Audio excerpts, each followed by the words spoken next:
Հանուն Հոր եւ Որդու եւ Հոգուն Սրբով։ Իմաստությունը շինեց իր տունը եւ կանգնեցրեց 7 սյուներ, մորթեց իր անասունները, խառնեց, պատրաստեց գինին, պատրաստեց նաեւ իր սեղանը։ Արակած գրքից է այսօրվա ընթերցվածք։ Իմաստությունը Քրիստոսն է։ Նրա անուններից մեկն է այդ, որ բոլորս գիտենք։ Ինչի մասին է ասում այս հատվածը։ Սողոմոնի տաճարում կար 7 աշտանակ, ըստ Աստծո խոսքի, բայց չկար 7 սյուն։ Այն կար լուսավորչի տեսիլքի մեջ, երբ իջման տեղից մուրճի հարվածից հետո 3 կայծ թռավ տարբեր կողմեր եւ հանգեց 7 վայրերում՝ Հրիփսիմե, Գայանե, Մարինե, Շողակաթ, Զվարթնոց, Սուրբ Աստվածածին եւ Էջմիածին եկեղեցիների տեղերում։ Եվ ահա այդ տեղերում էլ կառուցվեցին այս եկեղեցիները։ Ըստ լուսավորչի տեսիլքի նշված վայրերում։ Կատարվեց Արակած գրքի խոսքը, իմաստությունը շինեց իր տունը։ Այդտեղ շինվեց Աստծո տունը։ Քրիստոս Ագաթանգեղոսի պատմության մեջ ասում է. այստեղ կկառուցես իմ աթոռը, այն վայրում, երբ միածինը իջնում է եւ մուրճով հարվածում է եւ ահա այդ կացերը թռչում են տարբեր ուղություններով։ Եվ լուսավորչի տեսիլքով է կառուցվում է նրա մուրճի հարվածած տեղում իջման սեղանը եւ կառուցվում է տաճարը։ Այսօր կաթողիկ Սուրբ Էջմիածնի տոնն է, նշում է համայն հայությունը եւ սա տոնն է նաեւ համայն ընդհանրական եկեղեցու։ Ինչու ընդհանրական եկեղեցու, այդ մասին հիմա կխոսենք։ Լուսավորչի տեսիլքը ինքը շատ խորհրդավոր է եւ բնականաբար եթե հրեշտակը չբացատրեր լուսավորչին, ինքը հնարավոր է եւ չհասկանար եւ հրեշտակը բացատրում է նրան։ Ինչ է նշանակում այդ տեսիլքը։ Խոսում է այն տաճարի ուրեմն մասերի մասին, որտեղ կան սյուներ, որտեղ կա խոյակ, որտեղ կա լուսեղեն ամպ եւ ահա վերևի մասում կա նաեւ խաչ։ Բացատրում է, ասում է. սյունը, որի խարիսխը ոսկի է եւ ինքը հրեղեն, խոյակը ամպեղեն եւ վրան լուսեղեն խաչ, ապա այդ ոսկի խարիսխը հաստատության անշարժ վեմն է։ Հրեղեն սյունը կաթողիկե եկեղեցին է, որն իր թևերի տակ հավաքում է բոլոր ժողովուրդներին հավատքի մի միության մեջ։ Նկատեք բոլոր ժողովուրդներին հավատքի միության մեջ։ Ամպե խոյակը ընդունելու է արդարներին, երբ Տիրոջ գալստյան ժամանակ թռչեն նրան ընթառաջ բարձրանալու։ Այնուհետև ասում է. նրա վրայի լուսավոր խաչը ինքը մեծ քահանայապետությունն է ժողովուրդների մեջ, օրինակն է Քրիստոսի մարմնացյալ պատկերի Աստվածորդու քահանայապետության օծության։ Այդ տեղում թող Աստծո տաճարը լինի բոլոր հավատացյալների աղոթքի ու խնդրանքի տունը եւ քահանայապետության աթոռը։ Մեծ քահանայապետությունն է ժողովուրդների մեջ, բոլոր ժողովուրդների մեջ։ Էջմիածնի տաճարը ընդհանրական եկեղեցու հոգևոր կենտրոնն է, որ Աստված տեսիլքով ցույց է տալիս Գրիգոր Լուսավորչին։ Եվ այնուհետև ընթերցում ենք. կամարները, որոնք սյուներն իրար էին կապում, կաթողիկե եկեղեցու հավասար միաբանության նշանն են, իսկ վրայի խորանը վերին քաղաքի եւ երկնքի արքայության միաբան ժողովարանի օրինակն է։ Կաթողիկե եկեղեցու հավասար միաբանության նշանը, ընդհանրական եկեղեցու, կաթողիկե նշանակում է ընդհանրական։ Ընդհանրական եկեղեցին, բոլոր եկեղեցիներն են աշխարհի, քույր եկեղեցիները, մեծ քույր եկեղեցիները, որոնք հնուց ընդունում էին այն, որ միածինը իջել է Հայաստանում այս նշված տեղում եւ այնտեղ կառուցվել է նրա աթոռը։ Շինվածքի գագաթին, որը տեսնում ես, նույն ինքը բարձր ինքնագոհ Աստծո ամենազոր էության աթոռն է։ Քանզի նա ինքը Սուրբ Եկեղեցու գլուխն է եւ ամեն բարությունների կատարիչը, ասում է Ագաթանկեղոսի պատմությունը։ Իդեպ Ագաթանկեղոսը մինչև հիմա չի պարզվել ով է եղել։ Հունարեն թարգմանությամբ Ագաֆանգել ինքը փաստորեն հրեշտակների ղեկավար է։ Ըստ ավանդության ասում են, որ ինքը եղել է հրեշտակ, որ Գրիգոր Լուսավորչին թելադրել է այս ամենը։ Հրեշտակները պարբերաբար խոսել են Լուսավորչի հետ եւ փոխանցել տարբեր գաղտնիքներ Աստծո տնօրինական ծրագրերից։ Դա սրբի կյանքի բաղկացուցիչ մասն էր։ Հարգելի ժողովուրդ, ես օծվել եմ որպես քահանա 2004 թվականին, արդեն 22 տարի է, չէ, եւ բազմաթիվ ուրիշ եկեղեցիների ներկայացուցիչներից լսել եմ, որ այն մասին, որ Քրիստոս երևալու է Հայաստանում։ Չեմ ուզում այդ օրինակները պատմեմ, երկար կտևի։ Իրենք գիտեին այդ մասին, կաթոլիկները գիտեին, ուղղափառները գիտեին եւ ինձ ասում էին։ Եվ իրենց հավատացյալներից եմ լսել նաեւ դա։ Չգիտենք միայն մենք։ Մի ժողովուրդ, որ առաջ քրիստոնյա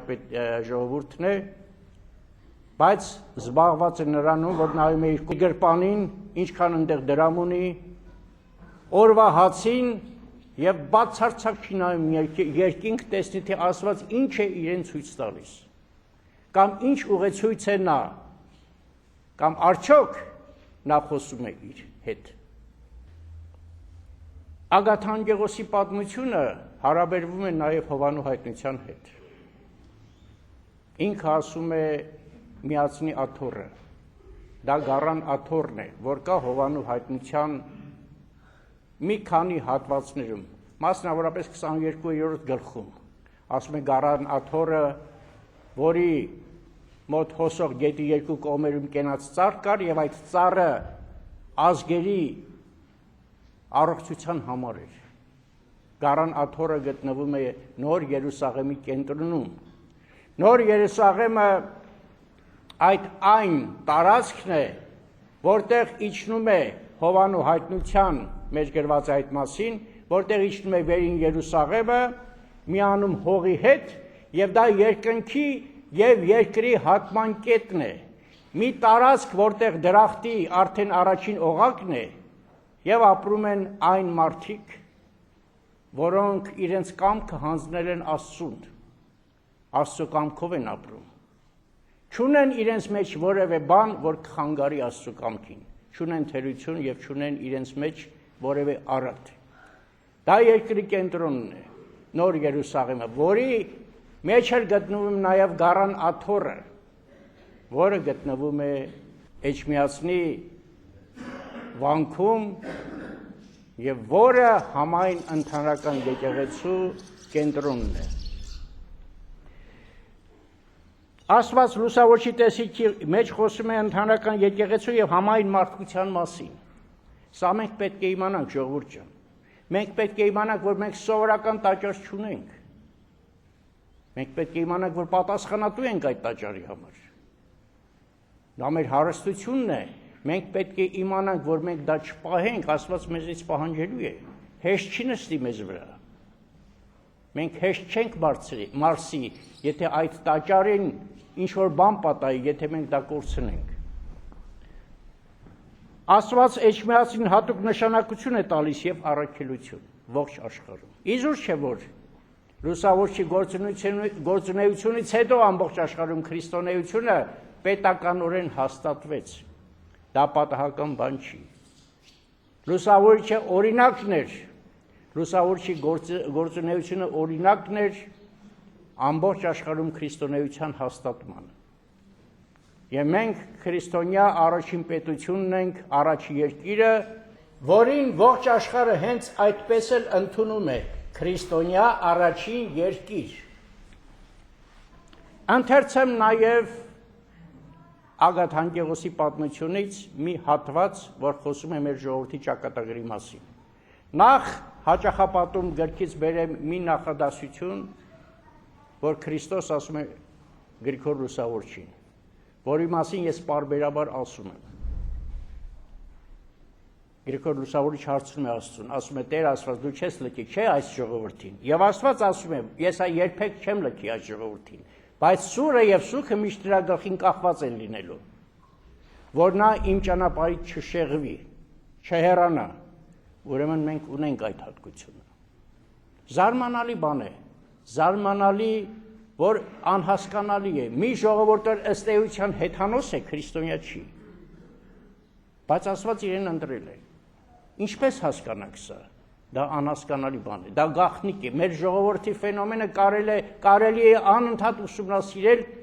եւ չգիտես կարող ես հանգել մի եզրակացության, թե ինչու է Աստված ընտրել հենց այս ժողովրդին, որը ըստ էության քրիստոնյա չի, որովհետեւ ինքը առաջ երկու պատվիրանները արդեն չի կատարում։ Չի կատարում։ Մենք հայերս, հարգելի ժողովուրդ, դարձանք քրիստոնյա, բայց մեր ժողովրդի մասին, ահա թե ինչ է ասում Ագաթան Գեղոսը,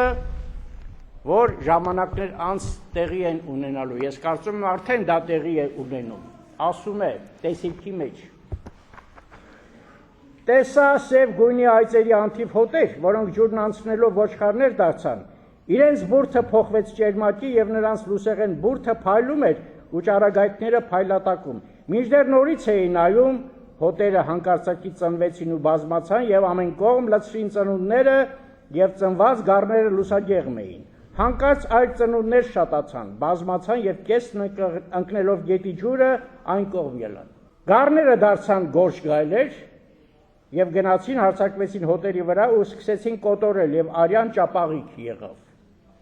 Մինչդեռ նայում է, տեսա, որ հոտերին թևեր բուսնեցին ու դարձան թևավորներ եւ վերացան խառնվեցին լուսեղեն զորքերին ու հրեղեն հեղեղ բարձացավ ու վեցրեց տարավ գայլերին։ Այսինքն Աստված պաշտպանելու է անկախ ամեն ինչից այս ժողովրդին։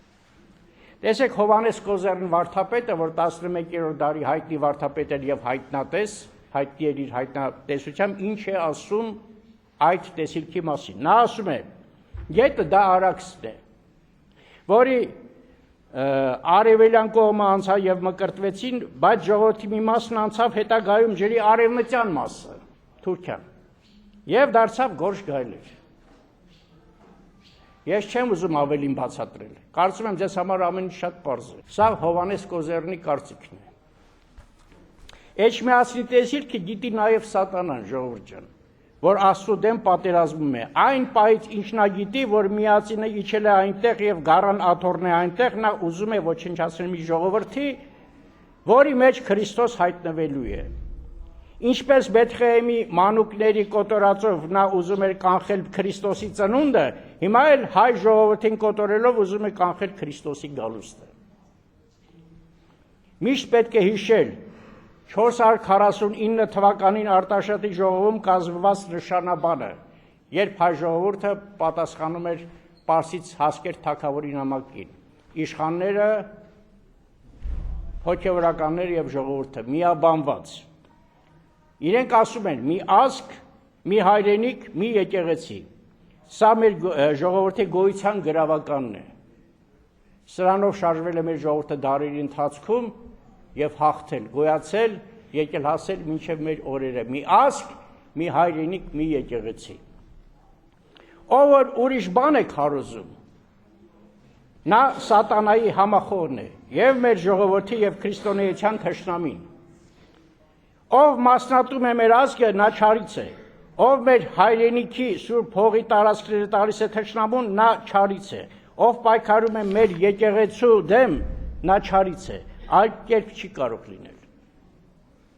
Մենք բոլորս պատասխանատու ենք այս օրերի համար։ Անտարբերությունից ելեք եւ ճիշտ կողմնորոշվեք։ Այն ժողովուրդը, որի տարածքում իջել է միածինը, պատասխանատու է Աստծո առաջ։ Այն ժողովուրդը, որի մեջ կրում է միածնի աթոռը, գառան գահը, իրավունք չունի սխալվելու եւ չարի խաղալիք դառնալու։ Մեր մեղքերը շատ են, ժողովուրդ ջան։ Եթե Աստված մեր հանդեպ ողորմած չլիներ, մի 100 անգամ ոչնչացրել էր մեզ, որովհետև մենք արժանի չենք այս հողին, արժանի չենք այն պատվին, առաջինը լինելու մեր քրիստոնյա պետությունների մեջ եւ արժանի չենք միացնի աթոռին։ Որովհետեւ եթե արժանի լինեինք, կպաշտպանեինք այն մեր կյանքից ավելի, մեր երեխաների կյանքից ավելի կպաշտպանեինք։ Իմաստությունը թող ձեզ միտք տա առաջնորդի, որ կարողանաք ճիշտ կողմնորոշվել եւ ճիշտ ընտրություններ անել, մանավանդ այսօր։ Եվ նրան մեր Տեր եւ Փրկիչ Հիսուս Քրիստոսին հավերժ փառք, պատիվ եւ երկրպագություն այժմ եւ միշտ եւ հավիտյանս հավիտենից ամեն։